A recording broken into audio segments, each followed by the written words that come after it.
Bonjour tout le monde, bienvenue pour une nouvelle capsule du projet Deuxième Chance. C'est un immense plaisir pour moi aujourd'hui de vous présenter Fabienne Lambert. Fabienne, sois la bienvenue parmi nous.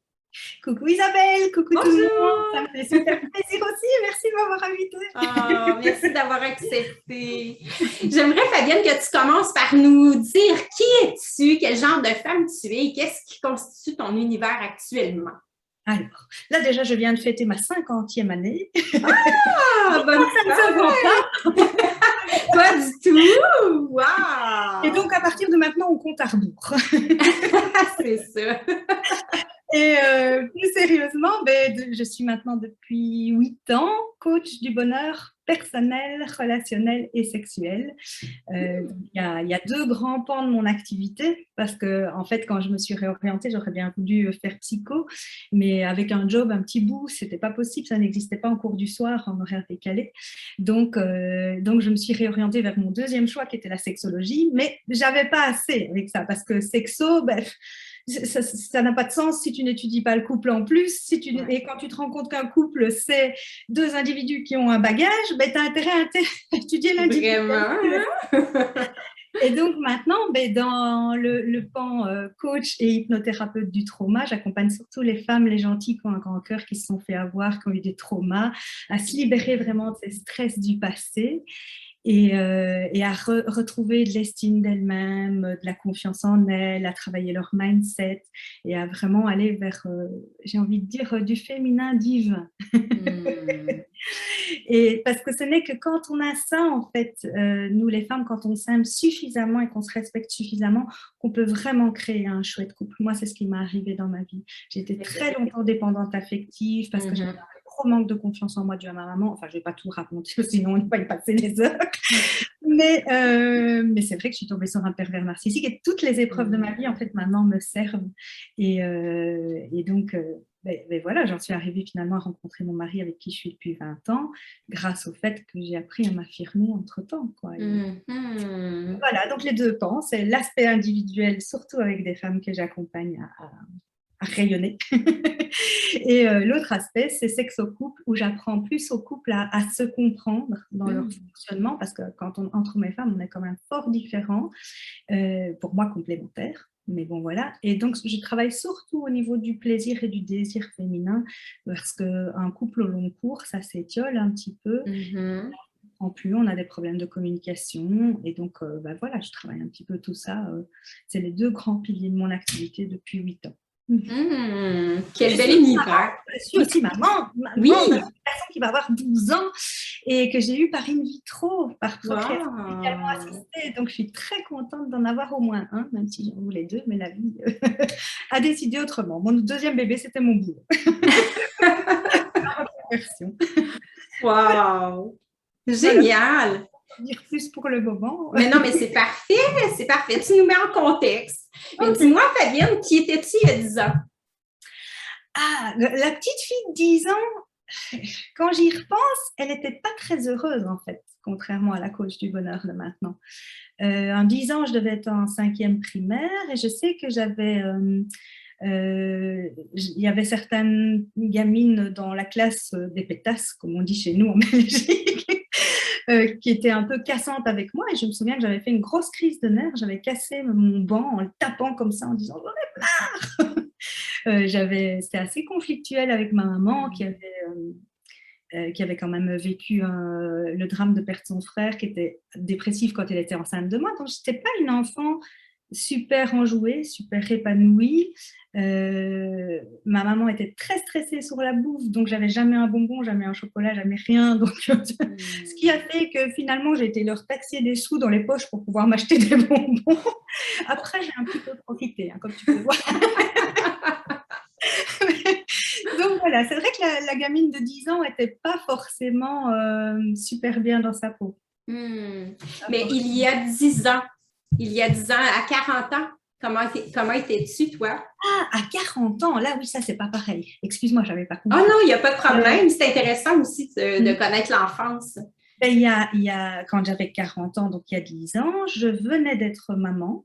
pour la première fois par procréation médicale assistée. Et là, c'était la période vraiment très, très difficile parce que j'étais dans mon ancien job. Je travaillais comme responsable communication, formation et responsable du service interruption de carrière dans un organisme d'État. J'étais pas fonctionnaire, mais j'étais quand même sur des rails cage dorée assistée. Et c'est vrai que, en fait, d'avoir eu ce petit garçon, c'est ça qui a remis toutes mes valeurs en perspective. Parce que je subissais du harcèlement moral de mon chef à cette époque-là. Et il me reprochait, entre autres, d'être trop maternante avec mes agents. Alors que mes agents, je les adorais, que je voyais que c'était des gens bien, qui travaillaient bien. Et j'avais plus envie d'écouter, effectivement, leur côté humain que je les trouvais quoi. Donc, j'étais vraiment pas bien du tout à 40 ans. C'était la grosse période de réflexion. Et ce qui est très amusant, ça va te faire rire peut-être, c'est que j'étais allée voir une psychologue à l'époque pour mes problèmes de poids. Hein. À chaque fois que ça n'allait pas, c'était toujours les problèmes de poids. C'était ça qu'il fallait travailler. Et petit à petit, on en est venu à la réorientation, en fait. J'ai fondu en larmes en lui disant, mais en fait, ce que je voudrais faire, c'est ce que vous faites. Et ça a vraiment été difficile de le dire. Et puis finalement, ben voilà, ça a été le début d'une belle aventure. Wow! Voilà. Est-ce que tu dirais que c'est ça ton événement bascule à toi? Est-ce que c'est ce qui a fait que ta vie a complètement pris un autre... Il y a eu plusieurs événements basculateurs. Je pense vraiment que maintenant, je remercie mon bourreau de l'époque, mon chef, parce qu'il y a eu du harcèlement moral. C'était très, très dur. Je me souviens quand je voyais son extension, là, son numéro de téléphone, sur mon téléphone, j'avais comme ça, j'avais mon cœur qui battait. Je me demandais ce que j'allais encore me prendre dans la gueule. C'était terrible. Et c'est vrai qu'il y a eu plusieurs événements à ce moment-là. J'ai perdu ma tante qui est décédée d'un cancer. Maman a développé le même cancer. Il y avait l'in vitro qui ne fonctionnait pas avec les échecs successifs et les fausses couches. Et la cerise sur le gâteau, j'ai envie de dire, c'était mon chat, mon doudou que j'adorais, qui est mort écrasé. Et ça a vraiment été le truc, waouh, quoi, le coup de trop. Parce que c'était comme le bébé de substitution qu'on n'avait pas encore. Ça fait 4 ans qu'on essayait. Donc voilà. Mais maintenant, je me dis qu'il a laissé la place à mon bébé. Donc tout prend un sens. Tout à fait. Oui. Et il fallait, je crois, vraiment passer par là parce que mon job ne me déplaisait pas en soi, il n'était pas désagréable, j'avais très bon contact avec mes collègues et très chouette avec mes agents aussi. Mais c'est vraiment ce gars-là qui m'a bien enfoncé. Quoi. Mais je le dis, maintenant je lui dis merci parce que sinon j'aurais pas sauté le pas. Enfin, je lui dis merci, je lui dirais peut-être pas en face. Hein, mais... Oui, exact. Mais tu as eu une belle résilience parce qu'aujourd'hui, tu es une personne qui a l'air tellement épanouie, lumineuse, très inspirante. Ah, c'est gentil. Mais c'est vrai que ça se travaille parce que c'était pas donné au départ. J'imagine. J'ai quand même eu une tendance dépressive. J'ai fait une dépression à une époque après un autre épisode. Quand j'avais 20 ans, je suis tombée avec un pervers narcissique. Et ça a quand même été loin. Hein. Au bout de 4 ans, je me suis jetée sous les roues d'un camion sous son nez. Hein. Oh, wow! Je n'en pouvais plus. Et il m'a rattrapée par la peau du dos, heureusement, parce que sinon, je ne serais pas là pour en parler. Quoi. Aïe. Je trouve que tout ce qui m'est arrivé dans ma vie a un sens maintenant et m'a fait amener là où je suis maintenant. Et donc, je ne regrette rien, pas une seconde. Mais dis-moi, malgré ça, quand ta vie a pris comme une tangente, tu as dû vivre certaines peurs. À quelle peur principalement tu as été confrontée? Alors, il y a eu 2 peurs. D'une part, j'étais extrêmement indépendante. Je veux dire, quand j'ai rencontré mon mari, pour moi, c'était tu payes un truc, je paye un truc. Je voulais pas être la femme, comment on dit, entretenue, quoi, tu vois. Mais là, à un moment, quand j'ai refait mes études, quand je suis retournée faire un master, ça a quand même duré 3 ans. En plus de mon job de maman, je travaillais tous les soirs jusqu'à minuit, les week-ends inclus, donc c'était lourd. La 3e année, on en a discuté, il m'a dit, écoute, c'est plus possible, on ne te voit plus, tu fais que travailler tout le temps, donc il faut être raisonnable, quoi. Il faut que tu arrêtes complètement, là, c'est plus possible. Et donc, j'ai dû dépendre financièrement de lui, et ça me faisait très, très peur. Mais bon, j'ai lâché prise. C'est ce qui était prévu sur mon chemin, manifestement, donc merci mon mari, merci l'univers. tout va bien, j'ai eu les sous pour faire tout ce que je voulais. Et donc ça, c'était vraiment une de mes plus grandes peurs. Et l'autre aussi, c'était de quitter un job sûr à l'État, parce que c'est vrai que je me disais, mais je suis quand même assez souvent malade. Quand on est indépendant, on n'a pas le droit d'être malade, on n'a pas le droit d'être fatigué. On a toutes ces belles croyances comme ça, limite. Et puis à l'arrivée, je suis plus du tout malade depuis que je suis indépendante. Donc tout va bien. Exact. Hein? Notre corps nous parle tellement. Oui. Donc voilà, je pense que c'était les deux plus grandes peurs que j'avais. Je ne pense pas que j'en avais d'autres. Et qu'est-ce que c'était ton pourquoi quand tu as décidé, quand tu as dit à l'intervenante devant laquelle tu étais que c'était son travail que tu aurais aimé faire? C'était quoi ton pourquoi à l'intérieur de toi? Qu'est-ce qui t'a animé et qui t'a donné l'énergie de pouvoir persévérer à travers ces 3 années-là aussi? Mais en fait, c'est que ce qui me reprochait, entre autres, mon chef, c'était d'être trop maternante, trop humaine, en gros. Exactement. C'était que je presse les gens comme des citrons. À un moment, c'était quand même fou. Il y avait des congés de maladie, des congés de grossesse. On devait faire la même chose avec de la nouvelle réglementation. Avec des gens qui n'avaient même pas fait d'études, parfois, on leur demandait des choses. Pour moi, c'était pas juste, quoi. C'était vraiment pas juste. Et ce que j'aimais, au contraire, pour moi, c'est fondamental, ce sentiment de justice. Donc, j'avais besoin de ce sens. J'avais besoin, à un moment, je me suis dit, si je peux pas aider les gens, et puisque je suis bonne à écouter, à donner des conseils, je vais le faire vraiment depuis le temps que je veux le faire. Donc, je crois que pourquoi c'était ça. C'était, moi, ce que j'aime, c'est que quand je vois les gens, ils arrivent chez moi, ils sont pas bien, et puis ils ressortent, ils ont la banane comme ça, ils ont le sourire, ils ont libéré des trucs. Ça n'a pas de prix, quoi. C'est vraiment. C'est juste génial. Donc, oui, je ne rechangerais mais rien au monde, quoi. Vraiment. Et à quoi tu attribues ton succès? Mon succès? Pas succès nécessairement au niveau du prestige, mais je veux dire ton succès par rapport à ta vie d'avant, ta vie d'après. Tu as quand même gagné à travers ça, là. Oui. Je pense quand même, je me reconnais une qualité, c'est que je suis quelqu'un de courageux. Je crois vraiment que ça demande du courage, de la persévérance, de la détermination. Parce que je me souviens d'un chef qui m'avais dit, quand je lui ai dit que j'allais reprendre un master à 40 ans, il m'avait dit « Quoi, mais tu te rends compte, avec un mémoire, mais c'est fatigant, tu n'y arriveras jamais. » Et heureusement, mon côté rebelle avait repris le dessus. Et je m'étais dit « Non, il n'y a pas de raison. » À l'arrivée, c'est vrai que c'était dur le mémoire, parce que je suis un statisticien que j'ai payé 500 € pour pouvoir m'y retrouver dans ce programme de statistique. Donc, c'était pas triste. Mais bon, voilà, c'était vraiment chouette, quoi. Du coup, j'ai perdu mon fil, excuse-moi, c'était quoi? À quoi est-ce que tu attribues ton succès? Tu as parlé de courage. Détermination, persévérance. Et malgré tout, je dois remercier mes parents parce qu'ils étaient forts à me pousser dans le perfectionnisme. Ça, j'ai un peu lâché, mais j'ai gardé une certaine discipline. Je pense que ça aide. Maintenant, ça, c'est pour vraiment avoir fait la traversée. Maintenant, ce qui fait... moi, ma particularité dans mon job, c'est que je suis une coach qui aime rire.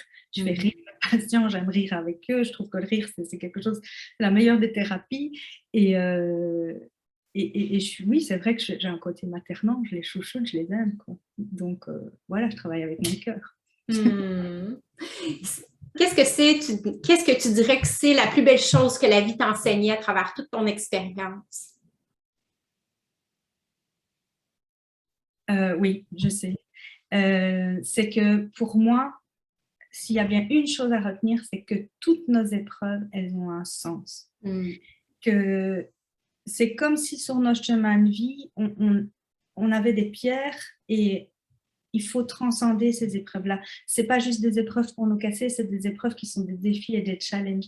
Et quand on arrive à les voir comme ça, y trouver du sens. D'ailleurs, il y a Viktor Frankl de la logosynthèse qui dit ce genre de choses aussi, qui est vraiment un adepte de la psychologie positive. Il a connu l'horreur des camps de concentration, il a perdu toute sa famille dedans.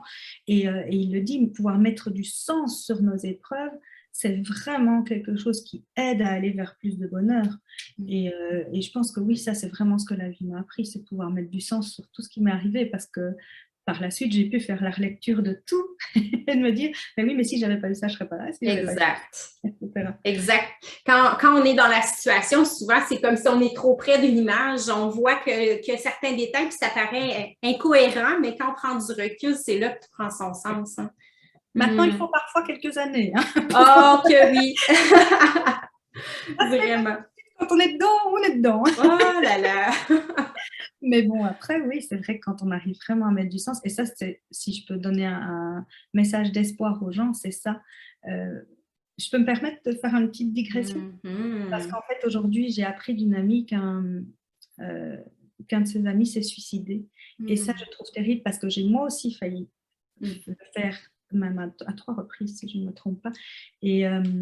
Et je me dis, mais non, quoi, il faut vraiment avoir ce message d'espoir. Il y a autre chose après. Il faut y croire. Il faut avoir le courage et la force de croire, d'avoir la foi qu'il y a quelque chose de mieux après, qu'il faut se battre pour, vraiment. Mais parce que je trouve ça trop triste. Après, j'ai l'impression qu'on a loupé notre vie, quoi. Tellement. Mais oui. Dis-moi, sur quelles ressources humaines ou matérielles as-tu pu compter à travers ton processus? Tu as parlé de ton mari qui t'a bien aidé à travers tout ça. Oui, franchement, il a été un vrai soutien, et financier, et pour m'encourager, me féliciter quand il a eu des trucs. Oui, ça a été gai. Ça a été gai de voir qu'il était fier de moi et qu'il était étonné de voir que ça avait décollé assez vite. Oui, c'était chouette. Et alors, ce que je dois dire aussi, c'est quand il y a eu la série la série noire avant la reconversion, ma maman a fini par décéder du cancer quand le garçon avait 4 mois. Mais elle m'a laissé un bel héritage qui m'a permis de faire plein de formations et d'être plus sûre dans cette réorientation. Donc là, je dis merci aussi, quoi, parce que j'ai eu beaucoup de chance de pouvoir le faire comme ça. Je sais que si je n'avais pas eu tous ces apports financiers, je l'aurais fait de toute façon, mais ça m'aurait pris beaucoup plus de temps, je pense. On va faire un petit jeu. Disons que je te mets face à face avec la Fabienne d'il y a 10 ans. Qu'est-ce que tu aimerais lui donner, lui transmettre comme message, toi, aujourd'hui, à cette Fabienne-là? Alors, pas celle de 10 ans, celle d'il y a 10 ans. Celle d'il y a 10 ans, celle de 40 ans. Celle de 40 ans, je lui dirais, arrête de te faire chier avec ton poids, c'est pas ça le truc. T'inquiète pas, il va y avoir un truc vraiment plus chouette après et tu vas voir, ça vaut le coup, bats-toi, continue, crois en tes rêves. Tellement. Puis elle, qu'est-ce que tu penses qu'elle dirait en te voyant toi aujourd'hui tel que tu es? Je pense qu'elle serait étonnée et vachement heureuse et vachement fière. Avec raison. Je crois qu'elle se dirait, wow, c'est ouf. Donc, on y va, par où on va? Vraiment, c'est incroyable, hein? Même aujourd'hui, de s'imaginer où est-ce qu'on peut être dans 10 ans. C'est comme... C'est difficile à imaginer. C'est ça. Puis, tu sais, ça peut être encore tellement mieux que ce qu'on peut espérer. On espère, hein, toujours mieux. Oui, tellement. C'est clair, ça ne s'arrête jamais. Hein. À un moment, là, maintenant, on est parti. C'est mieux, vers l'infini et au-delà. C'est ça, exactement. Comment tu décrirais ta philosophie au quotidien? Mettons que tu aurais une phrase. Qu'est-ce qui décrirait bien ta façon d'être au quotidien? Ma façon d'être au quotidien. Je dirais vraiment cultiver vos pensées positives et cultiver votre foi en la vie. Parce que la vie, elle a toujours un chemin prévu. Et je suis beaucoup plus dans l'acceptation qu'avant. Je veux dire, beaucoup moins explosive, je vais donner un bête exemple. Une fois, on était parti dans le sud de la France avec mon mari, il y a quand même un bon 1000 km en voiture, et on devait aller à un appartement de son ami et récupérer les clés. Voilà. Ah non, en fait, on ne devait pas récupérer les clés, on devait avoir pris la clé au départ. Et on était à 100 km du truc après avoir roulé 10 heures. J'ai dit, tiens, elles sont où les clés? Il dit, oh Oh Et non! je sais que des années avant, j'aurais pété une quille, je me serais tracassée, j'aurais dit. Et là, j'ai fait, bon, ok, solution, qu'est-ce qu'on fait? Alors, j'ai commencé à essayer de téléphoner et finalement, à force je dis, tu fais ça, je fais ça, on essaye ça, on essaye ça. Et on a vraiment eu du bol parce que j'ai trouvé pour 2 nuits dans la résidence où on avait l'appartement de l'ami. Et le temps qu'il fasse venir les clés de Belgique par taxi-poste. Et tout s'est bien mis, quoi. Wow! Comme quoi, quand tu t'énerves pas, que tu te dis, OK, ça va aller, on va trouver une solution, ça va aller. Exactement. Et ben, tout s'est mis mais super bien, quoi. Vraiment. On a juste été bouffé par des moustiques parce que le temps de chercher la solution. Au moins, vous n'avez pas eu à vous retaper 900 km pour aller chercher des clés, tu sais. Oh là là, l'enfer. Sérieusement, je me suis dit, mon Dieu, c'est pas possible. Mais non. Donc oui, je pense que c'est beaucoup plus aller vers plus de lâcher prise, plus d'acceptation. Je dis pas, hein, je suis une sanguine, hein, ça m'arrive encore de temps en temps d'avoir des gros mais j'arrive à m'auto-coacher beaucoup plus facilement qu'avant. Et donc ça dure plus, c'est fini. Voilà. Dis-moi, est-ce que tu es une personne qui lit ou qui s'inspire de conférences à travers, tu as dit que tu as suivi des formations. Est-ce que tu as des mentors, des auteurs qui t'ont particulièrement marqué dans ta vie? Oui. J'en ai un peu trop parce que j'ai tendance à cumuler plein de formations en ligne et autres, donc j'aime beaucoup. Mais c'est vrai qu'il y en a qui me marquent. Dans les coachs, par exemple, il y a Martin Latulippe, qui est juste exceptionnel de générosité, de gentillesse, de courage. Je trouve ce gars vraiment très inspirant. Vraiment. Un autre que j'aime beaucoup aussi, c'est David Laroche. Je trouve extraordinaire aussi. Et un que j'ai découvert plus récemment, que j'aime beaucoup aussi, j'aime bien le côté énergie un peu canaille, c'est Laurent Marchand. Je ne sais pas si tu connais. Je connais de nom, mais non, comme personne, je ne le connais pas encore. Maintenant, oui, je pourrais t'en citer, je pense, pas mal d'autres, parce que je trouve qu'il y a plein de gens intéressants sur cette terre, vraiment extraordinaires. Dans les conférences, il n'y en a pas une qui me vient comme ça. Et tu m'as dit quoi dans les livres? Les livres? Les livres, j'en ai plein, comme tu peux voir là derrière. Il y en a plein que je trouve vraiment super intéressants. Mais j'ai envie il y a quand même un. Il y a quand même un, mais qui date de beaucoup plus longtemps parce que je l'ai découvert lors d'un cours de psychologie quand j'étais à l'UNIF à 20 ans. Il s'appelle La vie après la vie du docteur Raymond Moody. Et qui m'a vraiment ouvert et que je redécouvre pour le moment vers plus de spiritualité. De plus en plus intéressée par tout ce qui concerne l'énergétique. Tout ce qu'on ne voit pas, intangible, mais clairement, j'ai assisté à des choses qui me font dire que oui, ça existe. Moi, j'y crois. J'y crois en une vie après la vie. Et je trouve que c'est aussi un message d'espoir parce que ça permet encore de mieux vivre que de ne pas avoir peur de la mort. Parce qu'il y a un après. Donc ça, c'est vraiment quelque chose qui m'a marqué. Maintenant, il a peut-être un peu vieilli parce que ça date d'il y a 30 ans. Je le relis pour voir. Oui, quand même, c'est intéressant. Oui.